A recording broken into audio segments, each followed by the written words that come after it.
Welcome to 95 news. ప్రతిక్షణం ప్రజాక్షేమం కోసం బులెటిన్ల ముందుగా హెడ్లైన్స్ చూద్దాం.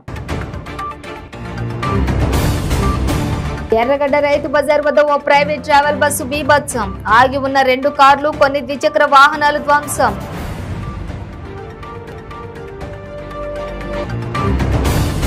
తిమ్మాపూర్ మండలం మల్లాపూర్లో హైనా సంచారం కలకలం.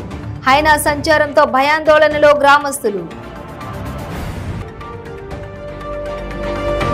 మరోసారి తెరపైకి వచ్చిన క్యాసినో చికోటి ప్రవీణ్.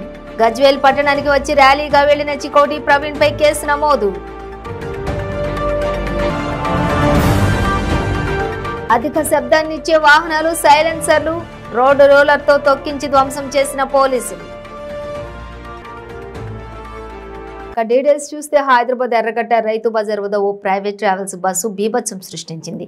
రైతు బజార్ సిగ్నల్ వద్ద అదుపు తప్పి ఆగి ఉన్న 2 కార్లని, కొన్ని ద్విచక్ర వాహనాలపైకి దూసుకెళ్లింది. ఈ ప్రమాదంలో 4గురికి గాయాలు కాగా 2 కార్లు ధ్వంసమయ్యాయి. సెయింట్ తెరీసా ఆసుపత్రి ముందున్న ట్రాఫిక్ బూత్ ను కూడా ఢీకొట్టింది. ఈ ఘటనలో 4గురు గాయపడ్డారు. ప్రమాద సమాచారం అందుకున్న ఎస్ఆర్ నగర్ పోలీసులు ఘటనా స్థలికి చేరుకుని గాయపడిన వారిని ఆసుపత్రికి తరలించారు. దీనిపై కేసు నమోదు చేసి దర్యాప్తు మొదలుపెట్టారు.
తిమ్మాపూర్ మండలం మల్లాపూర్లో హైనా సంచారం కలకలం రేపింది. అర్ధరాత్రి గ్రామంలోని కుక్కలను వేటాడింది.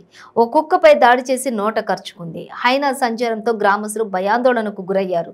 భారీ చప్పుళ్లు, కేకలు వేయడంతో గుట్టల్లోకి పారిపోయింది. హైనా సంచారం ఫారెస్ట్ అధికారులకు గ్రామస్తులు సమాచారం అందించారు. మల్లాపూర్లోకి వచ్చిన అధికారులు హైనా ఆనవాళ్లు సేకరించారు. రాత్రి వేళల్లో పొలాల్లోకి వెళ్లే రైతులు జాగ్రత్తగా ఉండాలని సూచించారు.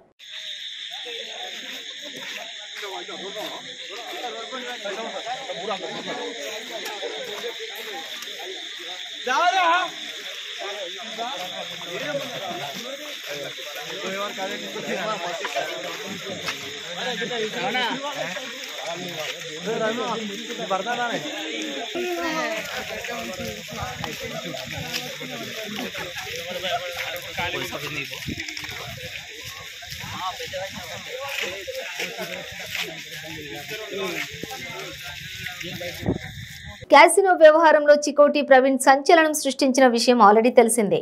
ఇప్పుడు మరోసారి తెరపైకి రావడంతో హాట్ టాపిక్ గా మారింది. ఎలాంటి అనుమతి లేకుండా గజ్వేల్ పట్టణానికి వచ్చి ర్యాలీగా వెళ్లిన చికోటి ప్రవీణ్ పై గజ్వేల్ పోలీసులు కేసు నమోదు చేశారు. గజ్వేల్ పట్టణంలో గత 2 రోజులుగా జరుగుతున్న పరిణామాలపై సిద్దిపేట సిపి శ్వేత స్పందించారు. గజ్వేల్లో నిన్న మొన్న జరిగిన ఈ వ్యవహారంలో ఇప్పటి వరకు 11 మందిని అరెస్ట్ చేసినట్లు సిపి శ్వేత మీడియా సమావేశంలో తెలిపారు. వారికి 14 రోజుల రిమాండ్ విధించారు. సోషల్ మీడియాలో తప్పుడు వార్తలను నమ్మవద్దని ప్రజలకు సూచించారు. సోషల్ మీడియా ద్వారా అసత్య ప్రచారం చేసే వారిపై కఠిన చర్యలు తప్పవని హెచ్చరించారు. గజ్వేల్లో ప్రశాంత వాతావరణం ఉందని, భవిష్యత్తులో ఎలాంటి అవాంఛనీయ సంఘటనలు చోటు చేసుకోకుండా ప్రజలు సహకరించాలన్నారు. FIR అయిందండి under section crime number 322 2023 under section 188, 341, 143, reduce 149 section కింద బికాజ్ ఆయనకి వచ్చి ర్యాలీ తీసి మీటింగ్ పెట్టే పర్మిషన్ అయితే ఆయనకి లేదు. కానీ తను పర్మిషన్ లేకుండా గజ్వేల్కి రావడం జరిగింది. ఎవరు పిలవకుండానే వచ్చారు. కానీ మనకి గాయపడిన వ్యక్తి కూడా మనకు సహకరించినందుకు తను వెంటనే వెళ్ళిపోవడం జరిగింది. కానీ తను వచ్చి చేసిన ప్రయత్నానికి మటుకు వారిపై కూడా కేసు ఎఫ్ఐఆర్ అయిందండి. Under section crime number 322/2023 under section 188, 341, 143, reduce 149 section కింద బికాజ్ ఆయనకి వచ్చి ర్యాలీ తీసి మీటింగ్ పెట్టే పర్మిషన్ అయితే ఆయనకు లేదు. కానీ తను పర్మిషన్ లేకుండా గజ్వేల్కి రావడం జరిగింది. ఎవరు పిలవకుండానే వచ్చారు. కానీ మనకి గాయపడిన వ్యక్తి కూడా మనకు సహకరించినందుకు తను వెంటనే వెళ్ళిపోవడం జరిగింది. కానీ తను వచ్చి చేసిన ప్రయత్నానికి మటుకు వారిపై కూడా కేసు రిజిస్టర్ చేసింది. ఒకరిద్దరి వల్ల ఇబ్బంది కలుగుతుంది. అట్లా కలగకుండా వాళ్ళందరిపైన కూడా కేసెస్ పెట్టి వాళ్ళని కూడా జైలుకి పంపించడం జరుగుతుంది. ఈ సందర్భంగా ప్రజలందరూ సహకరిస్తున్నందుకు ధన్యవాదాలు చెప్తూ ఇక ముందు కూడా మరొకసారి మీడియా ద్వారా కూడా ఒకసారి అందరికీ విన్నపం ఏంటంటే ఎట్టి పరిస్థితుల్లో కూడా వదంతులు నమ్మకండి, అసత్య ప్రచారాలు సోషల్ మీడియాలో ప్రచారం చేయకండి. ఏదైనా డౌట్ ఏదైనా ఉంటే పోలీస్ డిపార్ట్మెంట్లో మమ్మల్ని మా ఆఫీసర్స్లో ఎవరిని అడిగినా కూడా మేము క్లారిఫై చేస్తాము. అంతే తప్ప తప్పుడు వార్తలు విని సోషల్ మీడియాలో వైషమ్యాలు రెచ్చగొట్టే వాళ్ళని, అనవసరమైన పోస్టులు పెట్టే వాళ్ళని, ఎప్పుడో జరిగిన వార్తల్ని ఇప్పుడు జరిగినట్టుగా చిత్రీకరించే వాళ్ళని నమ్మకూడదు. నమ్మకుండా డిపార్ట్మెంట్కి అన్ని విధాలుగా ముందు కూడా సహకరిస్తారని ఆశిస్తున్నాను. ధన్యవాదాలు. అధిక శబ్దాన్నిచ్చే సైలెన్సర్స్ అమర్చి ప్రజలకు ఇబ్బందులు కలిగిస్తున్న వాహనాల సైలెన్సర్లను తెలంగాణ సిరిసిల్ల పోలీసులు రోడ్ రోలర్తో తొక్కించి ధ్వంసం చేశారు. అంబేద్కర్ చౌరస్తాలో జరిగిన ఈ చర్యను స్థానికులు వింతగా వీక్షించారు. అనంతరం ఏఎస్పీ చంద్రయ్య మాట్లాడుతూ ఏఎస్పీ అఖిల్ మహాజన్ ఆదేశానుసారం నెల రోజుల్లో జిల్లా వ్యాప్తంగా స్పెషల్ డ్రైవ్ నిర్వహించి భారీ శబ్దాలు చేసే సైలెన్సర్లను కలిగి ఉన్న 55 వాహనాలను సీజ్ చేసి జరిమానా విధించినట్లు వెల్లడించారు. ఇలాంటి సైలెన్సర్లను వాహనాలకు బిగించే మెకానిక్లపై కూడా కేసు నమోదు చేస్తామని హెచ్చరించారు. శబ్ద కాలుష్యానికి కారణమయ్యే సైలెన్సర్లను బిగించి రెండోసారి పట్టుబడిన వాహనదారులపై కేసు నమోదు చేసి కోర్టులో హాజరుపరుస్తామని పేర్కొన్నారు. ఈ కార్యక్రమంలో Sircilla town CI Anil Kumar, traffic ఎస్ఐలు రాజు, దిలీప్ సిబ్బంది పాల్గొన్నారు.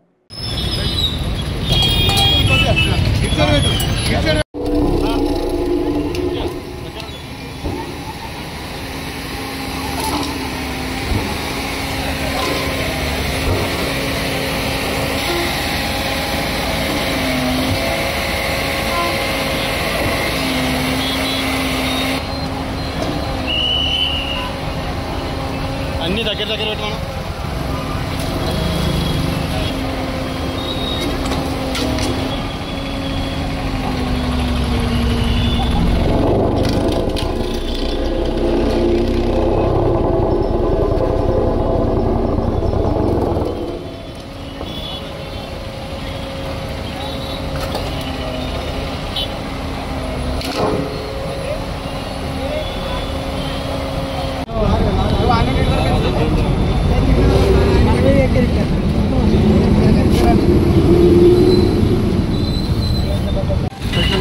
వెహికల్స్ పైన కండక్ట్ చేయడం జరుగుతున్నది.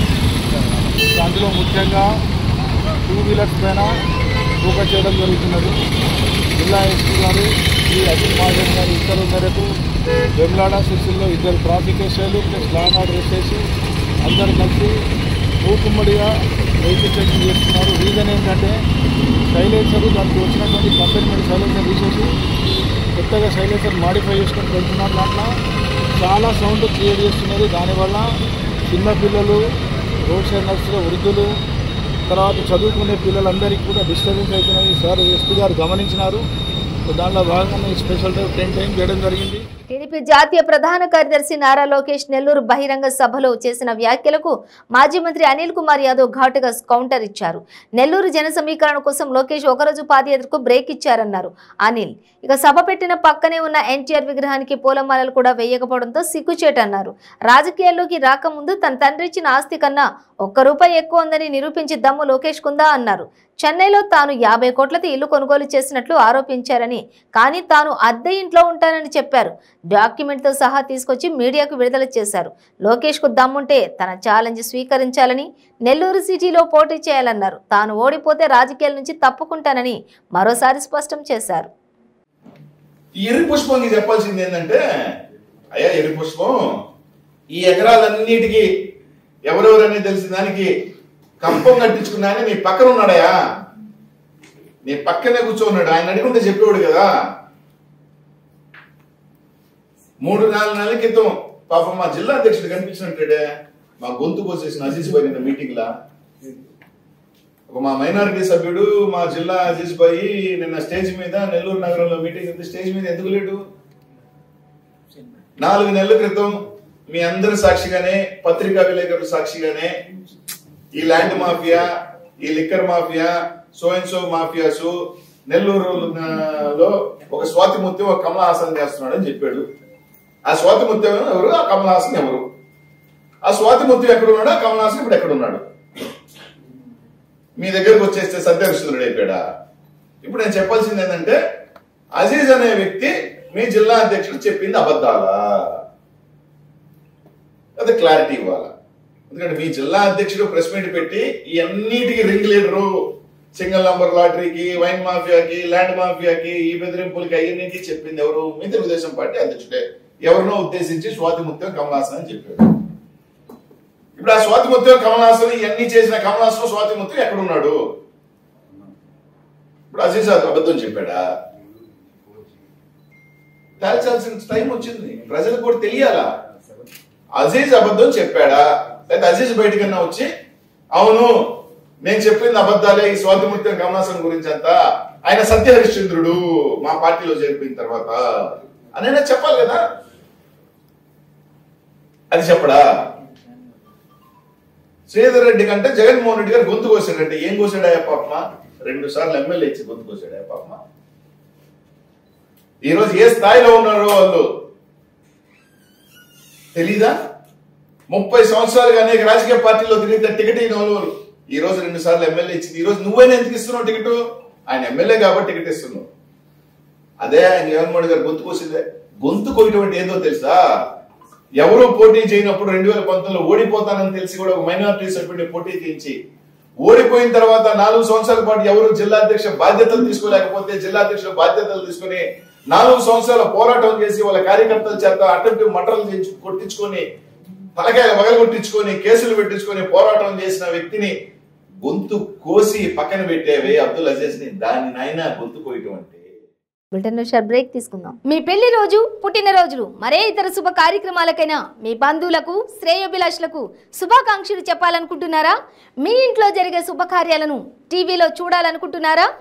అయితే ఆలస్యం ఎందుకు? 95 న్యూస్ అందిస్తోంది మీకు ఆ అద్భుతమైన అవకాశం. ఆలస్యం ఎందుకు? స్క్రీన్ పై కనిపించే ఈ నంబర్కు వెంటనే డయల్ చేయండి.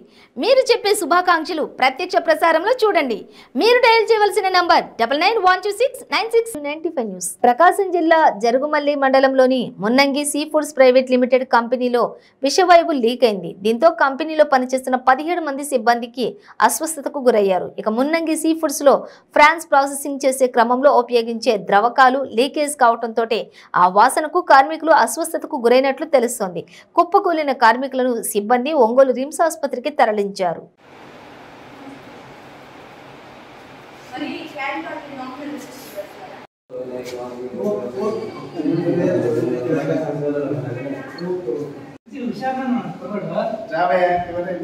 చెప్పు బాబు ఉన్నది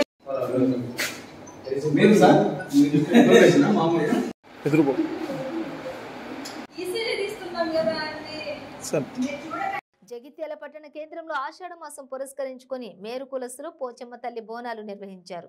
మేరు సేవా సంఘం అధ్యక్షులు మరియు కార్యవర్గ ఉత్సవ కమిటీ వారి ఆధ్వర్యంలో బోనాల మహోత్సవ ఉత్సవంలో మేరు బంధువులు, మహిళా మణులు, యువతులు, ముఖ్య అతిథులుగా ప్రజాప్రతినిధులు, ఎమ్మెల్సీ జీవన్ రెడ్డితో కలిసి ఘనంగా నిర్వహించారు.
గజ్వేల్లో నిన్న మొన్న జరిగిన సంఘటనలపై కేసులు నమోదు చేసి సంబంధిత వ్యక్తులను అరెస్ట్ చేయడం జరిగిందని, కొంతమంది వ్యక్తులు సోషల్ మీడియాలో వాట్సాప్, ట్విట్టర్, ఫేస్బుక్ ద్వారా జరిగిన సంఘటనలు స్టేటస్లు పెట్టుకుని మళ్లీ రీల్ చేయడం జరుగుతుందని, మరియు కొంతమంది వ్యక్తులు డీపీగా పెట్టుకుని ప్రచారం చేస్తున్నారు. ఇప్పుడు గజ్వేల్లో ప్రశాంత వాతావరణం నెలకొన్నది. ఈ ప్రశాంత వాతావరణంను భంగం కలిగించే విధంగా కొంతమంది వ్యక్తులు సోషల్ మీడియా ద్వారా తప్పుడు ప్రచారం చేస్తున్నారు. సోషల్ మీడియాపై పటిష్టమైన నిఘా ఏర్పాటు చేయడం జరిగింది. శాంతి భద్రతలకు, ప్రజాశాంతికి భంగం కలిగించే విధంగా, వర్గ వైషమ్యాలను రెచ్చగొట్టే విధంగా సోషల్ మీడియాలో ప్రచారం చేస్తున్న వారిపై చట్ట ప్రకారం చర్యలు తీసుకుంటామని పోలీస్ కమిషనర్ ఎన్ శ్వేత హెచ్చరించారు. మరియు నిన్న జరిగిన గజ్వేల్లో జరిగిన సంఘటనల దృష్ట్యా గజ్వేల్ పట్టణంలో పటిష్టమైన బందోబస్తు ఏర్పాటు చేయడం జరిగింది. ఇక ముందు ఎటువంటి అవాంఛనీయ సంఘటనలు జరగకుండా పటిష్టమైన ఏర్పాట్లు చేశాము. కానీ కొందరు వ్యక్తులు వాట్సాప్లో, సోషల్ మీడియాలో, స్టేటస్లలో, అట్లాగే రీల్స్ చేస్తూ ఆల్రెడీ జరిగిన సంఘటనలు, దానిపైన అరెస్టులు కూడా అయిపోయాయి. నేరాలకి బాధ్యులైన వ్యక్తులపై చట్టపరమైన చర్యలు కూడా తీసుకోవడం జరిగింది.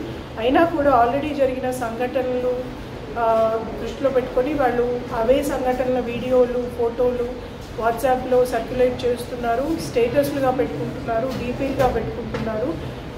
సోషల్ మీడియా సెల్ మానిటర్ చేస్తుంది ఎవరెవరు పెట్టుకుంటున్నారు, ఎవరు ఎక్కడికి ఫార్వర్డ్ చేస్తున్నారు అనే దానిపైన కూడా గట్టి నిఘా ఉంది సోషల్ మీడియా సెల్ ద్వారా. ఈ సందర్భంగా అందరికీ మరొకసారి చెప్తున్నాను, సోషల్ మీడియాలో ఎటువంటి అవాస్తవాలను కానీ, ఆల్రెడీ జరిగిన సంఘటనలు మళ్ళీ వీడియోలా, మళ్ళీ స్టేటస్లుగా పెట్టుకోవడము లాంటివి చేస్తే వారిపైన కూడా చర్యలు తీసుకోబడతాయి. అట్లాంటి స్టేటస్లు వర్గాలని రెచ్చగొట్టే విధంగా కూడా ఉన్నాయి. కాబట్టి ఆ చర్యలు తీసుకున్న వాళ్ళందరిపైన కూడా మళ్ళీ చట్టపరమైన చర్యలు తీసుకోవాల్సి వస్తుంది. ఈ సందర్భంగా అందరికీ మరొకసారి తెలియజేసుకున్నాను, ఎటువంటి చర్యలు కూడా సోషల్ మీడియా కానీ, పోస్టుల ద్వారా కానీ, ట్విట్టర్లో కానీ, ట్వీట్స్ ద్వారా కానీ, వీడియో ద్వారా కానీ, రీల్స్ ద్వారా కానీ, షార్ట్స్ ద్వారా కానీ ఎట్టి పరిస్థితుల్లో గజ్వేల్లో జరిగిన సంఘటన ఏదైతే ఉందో దాన్ని పెట్టకూడదు. ఇప్పుడు ప్రశాంత వాతావరణం నెలకొల్పబడి ఉంది. దీనికి అందరూ ప్రజలు కూడా చాలా సహకారం ఇస్తున్నారు, అందరూ సమన్వయంతో కూడా ఉన్నారు. దీనికి అందరూ మరొకసారి సహకరిస్తారని ఆశిస్తున్నాను. మల్లన్న సాగర్ బాధితులు సిద్దిపేట ఆర్డీఓ ఆఫీసును ముట్టడించారు. మల్లన్న సాగర్ రిజర్వాయర్ కోసం తమ భూములను, తమ ఇండ్లను కోల్పోయి ప్రభుత్వం అందిస్తున్న ఆర్థిక సాయం కూడా రాకపోవడంతో ఆర్ఎన్ఆర్ కాలనీ వాసులు ఆర్డీఓ ఆఫీసును ముట్టడించారు. ప్యాకేజీల పేరుతో తమను మోసం చేస్తున్నారని వాపోయారు. తమకు ఇంతవరకు ఇండ్లు తప్ప మరే విధమైన ప్యాకేజీ రాలేదని, ఫ్లాట్లు ఇస్తారని ఇయ్యలేదన్నారు. ఇళ్ల స్థలాలను రిజిస్ట్రేషన్ చేస్తామని చేయలేదన్నారు. కలెక్టర్ ఆఫీస్కి వెళ్తే రేపు రండి, ఎల్లుండి రండి అంటూ చెబుతున్నారని వాపోయారు.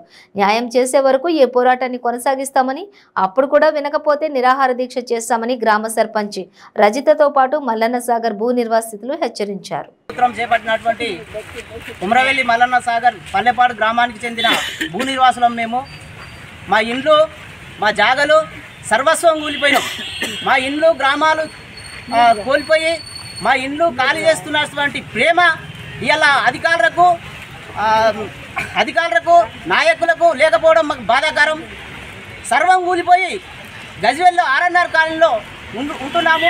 దీనికి భర్తలు చనిపోయిన వారికి ఇల్లు రిజిస్ట్రేషన్ చేయమంటే చేసిన పాపాన ఇక్కడ కూడా కనిపిస్తలేదు మాకు.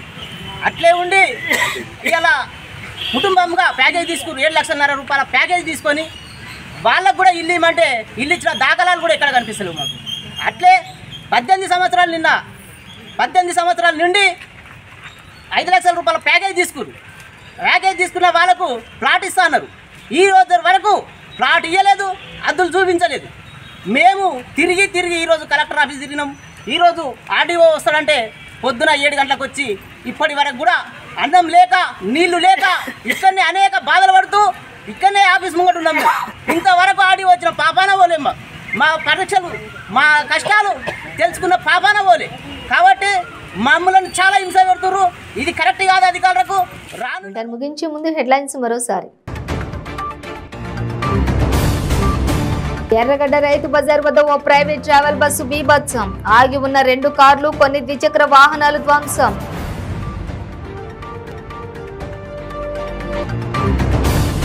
తిమ్మాపూర్ మండలం మల్లాపూర్లో హైనా సంచారం కలకలం.